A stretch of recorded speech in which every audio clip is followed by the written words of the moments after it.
Tudo bem? Bora começar o nosso aulão, tá chegando o Enem. E aí eu preparei essas 5 aulas de hoje, que na verdade elas não vão trazer conteúdo, mas vão trazer dicas e macetes que vão te ajudar na hora de fazer a prova e ver a questão ali, como que eu faço, por onde eu começo, tá? Então, essa primeira aula a gente vai falar sobre como começar a interpretar uma questão. Cheguei ali na parte do inglês e agora, o que eu faço? Por onde eu começo? Tem jeitos e tem algumas ordens de fazer as coisas que podem te ajudar. Então tá, primeiro, o que eu faço? Cara, tem um enunciado, tem um texto aqui, eu não sei.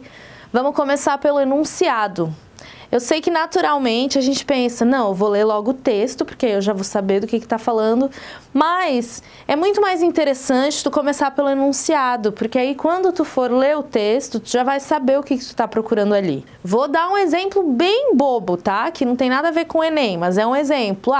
Tem um texto ali falando, a vaca no pasto come grama de manhã à tarde e à noite, a vaca tem manchas azuis e patas amarelas, sei lá, viajei, né? Mas é um exemplo. Se tu for ler esse texto, tu vai ler e tu vai se deparar com esse monte de informações, mas lendo o enunciado, qual é a cor da vaca? O que a vaca faz de manhã? Tu vai lá na questão, tu vai ver esse monte de informação e já vai conseguir distinguir melhor o que tu tá procurando, tá? Então isso é muito importante. Tenta segurar um pouco essa curiosidade de ler o texto, porque às vezes isso pode te cansar mais. Então começa direto pelo enunciado para tu saber exatamente o que tu vai estar buscando nesse texto, que pode ser uma poesia, que pode ser uma música, pode ser um texto jornalístico. E aí, por ter essa variação, pode ser que sejam coisas diferentes esse texto, na continuidade do aulão eu vou falar um pouquinho mais sobre isso, o que a gente faz com cada situação, tá? Terceiro, já falei de 1 e 2, né? Então, a gente vai começar pelo enunciado da questão, depois a gente vai ler o texto, já com essa mente, já sabendo o que a gente está buscando, a gente vai conseguir pescar as informações muito mais fácil. E aí, depois, tu vai ler as alternativas. E aí, nesse caso, eu recomendo super que tu deixe isso para o fim. Por quê? Porque assim como ajuda a gente ler o enunciado antes e já saber o que a gente está procurando no texto, deixar as alternativas para o fim é importante da mesma maneira, porque se tu lê as alternativas no início, é capaz de tu condicionar a tua mente e se confundir na hora de estar lendo o texto. Às vezes, no meio da prova, né, as pessoas são diferentes, mas tem gente que fica mais nervoso, tem gente que fica menos, mas isso pode ser que influencie. Então, para garantir, para tu não, né, bagunçar a tua mente, que já vai vir de outras questões, para tu conseguir se concentrar melhor, deixa as alternativas para o fim, porque aí tu já vai ter lido o enunciado, já vai ter procurado as informações no texto, e aí tu vai resolvendo as alternativas por eliminação. Então é isso, vai tirando as alternativas erradas, já vai eliminando ali o que tu acha que não faz sentido, porque tu já pescou as informações que precisa no texto, e aí tu vai ficando com as alternativas que estão a princípio corretas, e vai fazendo esse processo, vai dar certo. Primeira dica foi essa, então quando me deparo com uma questão do Enem, por onde eu começo? Primeira dica. Bora para a segunda? Segunda dica, então, super importante, muito boa de saber. Já mencionei, né? As questões do Enem trazem muita interpretação, né? No caso do inglês. Então, é muito importante que tu tenha essa base mínima, né? De certos conteúdos para tu conseguir compreender os enunciados, conseguir compreender os textos, conseguir compreender as músicas. Então, no caso dessa dica aqui, eu vou falar da interpretação de músicas e de poemas, que é uma possível alternativa para as questões de inglês. Então, antes de eu começar a trazer essa segunda dica, eu quero te lembrar que a gente tem a série do Enem, que é uma série que eu montei com muito carinho, pensando em conteúdos que são interessantes e que vão te dar uma base de interpretação para chegar nas questões e já conseguir entender, já conseguir, é claro que não vai te trazer todo o entendimento do inglês, né? Porque é muito mais complexo que isso, mas as aulas que estão ali são aulas que vão te dar essa base para tu conseguir começar a entender o que é passado, o que é presente, futuro e outras coisinhas que eu considerei que são importantes para a gente pegar um texto, um enunciado e conseguir compreender já. Tá bom? Então não esquece que tem essa série. Se tu sentir que tá precisando, dá mais uma olhada no canal que tu vai encontrar. Então agora vamos à segunda dica. Interpretação no caso de músicas ou de poemas. Nesse caso, é muito interessante que a gente esteja com a mente bem aberta. Porque muito provavelmente não vão ser artigos, músicas, poemas, não vão ser informações literais. Provavelmente vai ter muito a ver com a interpretação do autor, vai ter a ver com a narrativa que ele vai querer trazer. Então é bom a gente não estar com a mente muito condicionada, então tentar ler aberto, sem formar muita opinião, só tentar ler e interpretar o que está ali. Por isso eu trouxe esses dois tópicos, então subjetividade e interpretação. As questões vão ser muito subjetivas, né? Principalmente se for música, se for poema, geralmente é uma coisa subjetiva, né? Então, vai ser subjetivo e, portanto, requer a tua interpretação. E aí eu fiz um gancho aqui.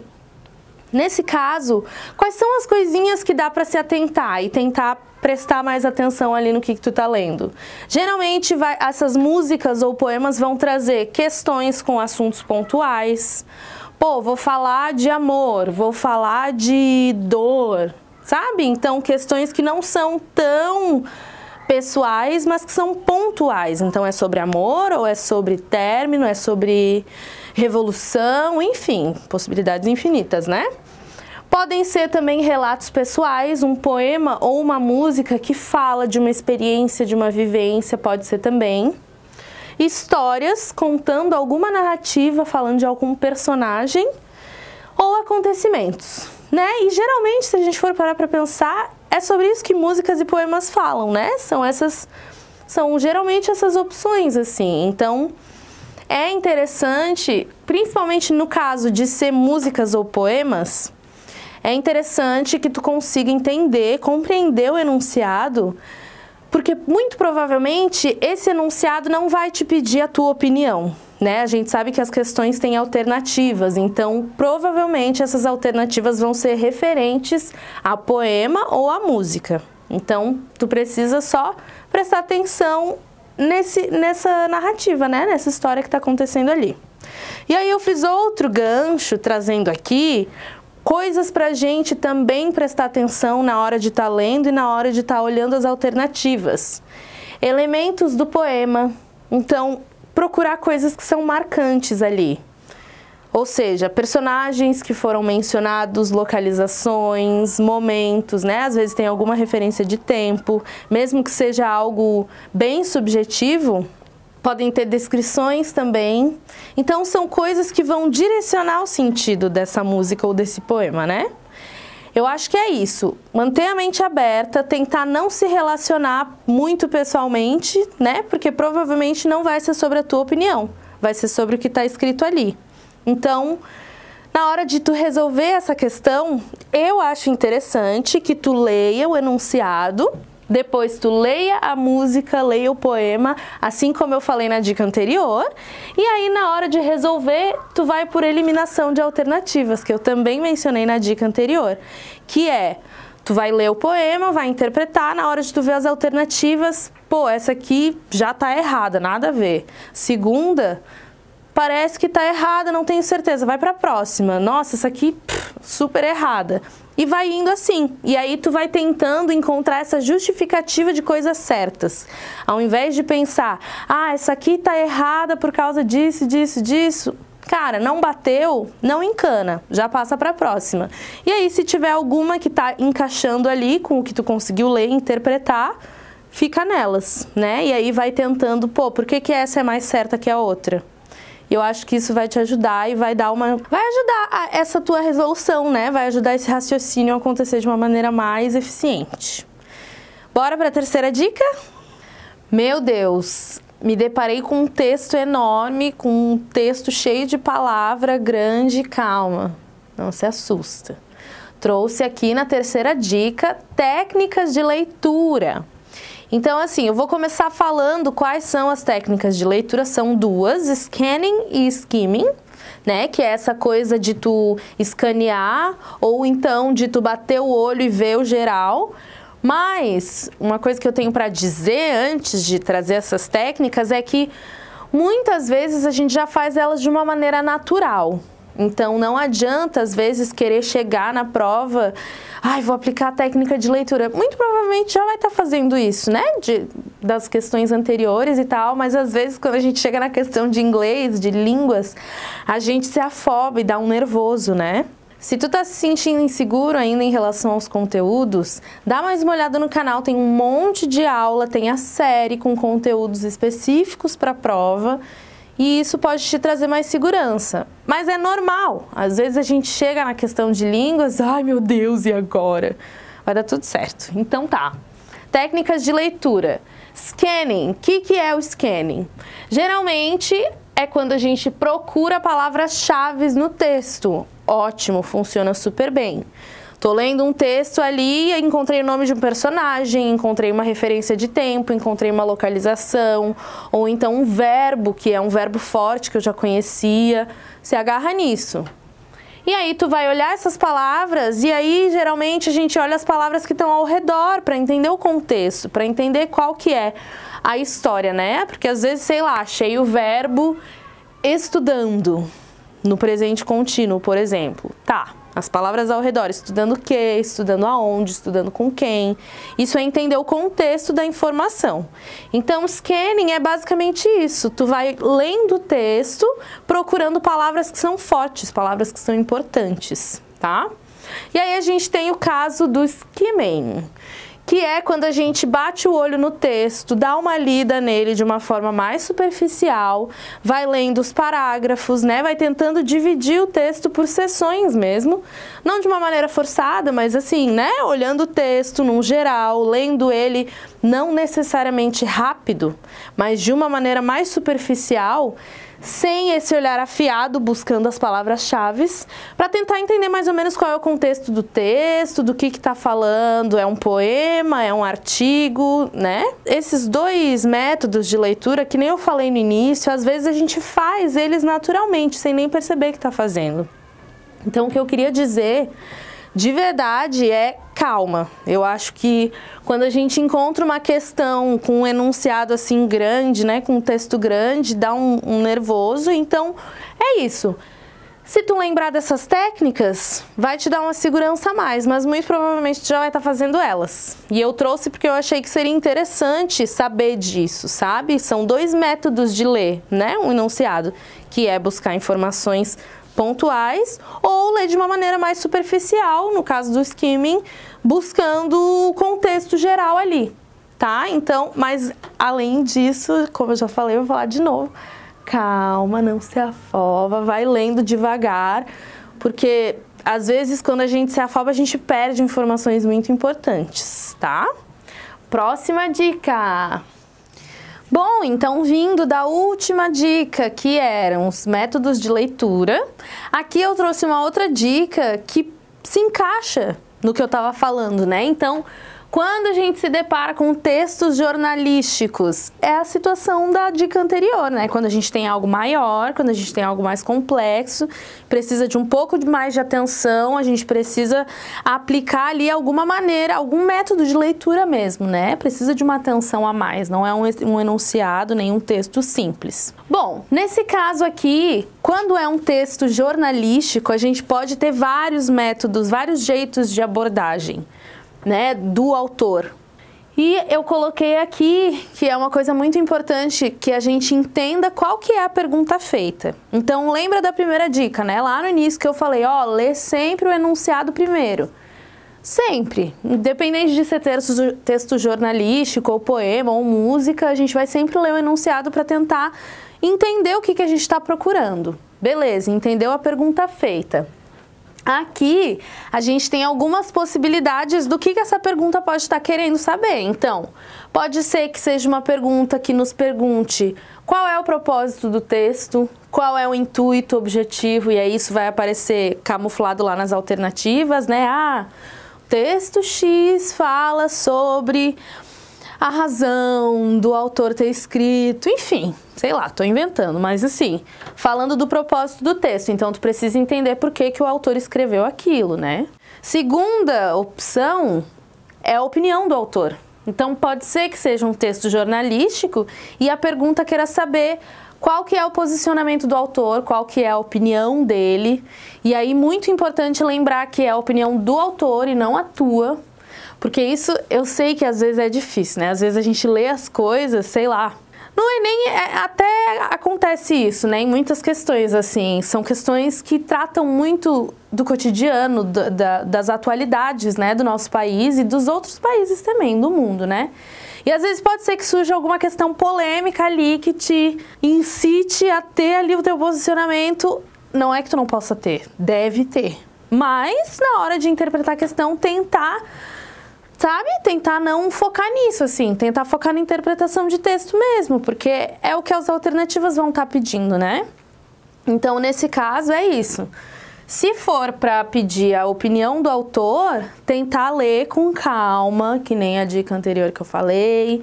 Lê o enunciado primeiro para saber o que tu tá buscando e tenta interpretar isso já de cara. Nesse caso também, eu coloquei aqui duas expressões que são bem comuns que vão aparecer. Se for sobre a opinião do autor, provavelmente tu vai ver essas expressões. In my opinion, que significa na minha opinião. Ou então, in my point of view, que significa no meu ponto de vista. Então, se tu for ler o texto e se deparar com essas frasezinhas, opa, ele tá falando do que ele pensa, ele tá se posicionando, né? Ele tá colocando ali a opinião dele. Então, essa é a dica, né? Essa é a dica número 4. Como eu já falei, cuidado com a opinião pessoal, né? Não é que tu não possa ter, eu acho que deve ter, acho que a gente tem que sempre ser crítico, né? Mas no caso de a gente estar lendo e interpretando um texto jornalístico, cuidado especial com isso, né? Porque provavelmente não é o que a alternativa vai querer. E aí, às vezes, se tu tiver a tua opinião pessoal ali misturado no raciocínio da resposta, pode ser que te leve para um outro lugar, assim, que não vai ser o lugar da alternativa correta, né? Então é isso. Bora para a última dica! Vamos então à nossa última dica. O que acontece se aparecer uma tirinha? Então agora eu vou falar um pouco da linguística. O que é a linguística? Em todas as línguas a gente tem, eu não quero usar a palavra dialetos, mas são maneiras de se comunicar que às vezes podem ser mais informais. Então, quando a gente tem uma gíria, quando a gente tem uma expressão, são identidades de linguística, que a gente chama, né? Por exemplo, no Brasil a gente tem várias. A gente tem um país super extenso, com vários estados que se comunicam de maneiras diferentes, né? Então, é quase como se a gente tivesse vários dialetos e a gente tem várias identidades linguísticas dentro do nosso país, né? Com uma mesma língua, falando português. E isso acontece no inglês também, né? Dependendo da região, as pessoas vão se comunicar, vão falar as coisas de uma maneira diferente. Mas o meu ponto aqui com essa dica é de dizer que não tá errado. Então, quando a gente estiver lá na prova do Enem, né? Quando tu estiver lá lendo a questão e vier uma tirinha, e aí tu vai... Pode ser que tu encontre algum erro ali de gramática e pense, putz, mas isso aqui tá errado. Analisa a questão, né? Vem comigo que eu vou falar um pouquinho mais sobre isso. Então, aqui, como falei, identidade linguística, né? Não existe jeito errado de falar as coisas. Existem vários jeitos diferentes de se falar as coisas, né? Então, sei lá, se eu falo... Amiga, e aí? Onde é que tu tá? Aí minha amiga me responde, ai, oi amiga, tamo aqui, né? Se tu for parar pra pensar, cara, tá muito errado isso na gramática. Mas não, todo mundo entende. Quando eu falo tamo aqui, é uma maneira de abreviar o estamos, né? Então eu tô querendo dizer estamos aqui, mas eu abreviei e falei de uma maneira popular, tamo aqui. E todo mundo entende, né? Então não é uma maneira errada de falar. É uma identidade linguística e é um outro método, um outro jeito de falar. Então, beleza. Temos formas de se comunicar que pode ser com gírias, expressões, né? É basicamente isso que eu falei. No caso da linguagem informal, trouxe 2 exemplos. O jogo tão bom hoje. Sei lá, tá rolando Copa do Mundo esse ano tem Copa, né? Então tá rolando Copa do Mundo. Aí a pessoa fala, ô, jogo tão bom hoje, teu pai, teu tio, tia, enfim. Não tá errado, né? Ela tá falando que os jogos estão bons hoje, mas ela só tá falando de um jeito mais abreviado, tá falando de um jeito mais popular, que todo mundo vai entender. Se eu disser assim, ai, meu velho tá curtindo o verão na terrinha dele, usei palavras que são gírias, né? Então não tem necessariamente nenhum erro gramatical, mas eu usei expressões, usei palavras diferentes, que são bem populares mesmo. Meu velho é uma gíria, né? Na verdade, meu velho. O que é meu velho? Meu pai, meu coroa, né? Tá curtindo, está gostando o verão na terrinha dele. Então, meu pai está aproveitando o verão na sua cidade natal, sei lá, no seu estado natal. É basicamente isso que eu tô dizendo, né, com esse exemplo. Mas ele não tá errado, porque a gente entende. E eu acho que eu gosto muito da identidade linguística porque ela dá um quentinho, sabe? Ela traz a gente mais, eu não sei, eu acho popular, bonito. Eu gosto, né, pessoalmente. Então tá, e aí na linguagem formal, geralmente ela vai seguir regras gramáticas. Essa é a diferença. Se tu estiver lendo ali a questão, uma tirinha, e tu estiver vendo que tem alguns erros gramaticais, não se assusta, sabe? Vamos seguir as outras dicas que eu já falei, né? Ler o enunciado primeiro, enfim. No caso da identidade linguística aqui, uma dica, cara, muito importante, assim, se tu for ler as alternativas e tu vê que ali tem algo como maior estudo da língua pelos falantes. Por exemplo, se a alternativa estiver falando, essa tirinha tá errada, ou então aquela fala tá errada, eles estão falando de uma maneira errada, requer mais estudo. Se estiver falando alguma coisa assim, não é a alternativa correta, porque aí exclui o fato da linguística, que é uma realidade, é um fato, isso existe em todas as línguas. Então, é importante não confundir esses erros, né, de gramática com linguística mesmo, aquilo faz parte da língua, né? A gente que é brasileiro, a gente vai falar inglês de uma maneira diferente. Quem é da Alemanha vai falar inglês de uma maneira diferente. E isso compõe a língua inglesa no mundo. Então, não é errado, sabe? Não é errado ter sotaque, não é errado. Eu gosto de falar que sempre o importante é conseguir entender e conseguir se comunicar. É isso, sendo humano, né? Se tiver também, um se comunica melhor que um outro, cara, errado, alternativa errada. Então, não se apega nisso, sabe? Se a questão estiver trazendo isso, tu já vai saber que aquela alternativa ali não tá certa, tá bom? É isso, eu espero muito, muito, muito que essas dicas tenham te ajudado, tenham te deixado mais segure. Eu queria dizer que esse intuito, né, desse aulão de hoje não era trazer conteúdo, né? Então, o intuito de hoje, eu pensei nessas dicas porque elas vão ser dicas que vão te ajudar na resolução da prova, na resolução do exercício, né? Te trazer, às vezes, mais segurança. Vou começar a resolver a questão de inglês, que ferramentas que eu posso usar para fazer isso de uma maneira mais eficiente. É isso, então não era a gente ver conteúdo, aprender gramática, nada disso.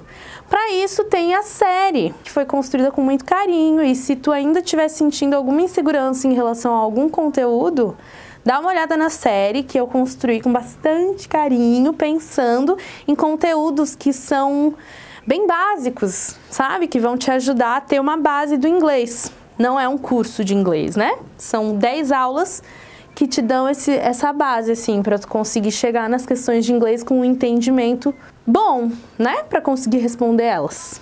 Então é isso. Quero te desejar boa sorte, boa prova. Confia, né? Vai com segurança. Se ainda tá inseguro, vai lá, estuda um pouquinho mais. Vai dar certo. Tá bom? Espero que faça uma boa prova e tudo de bom!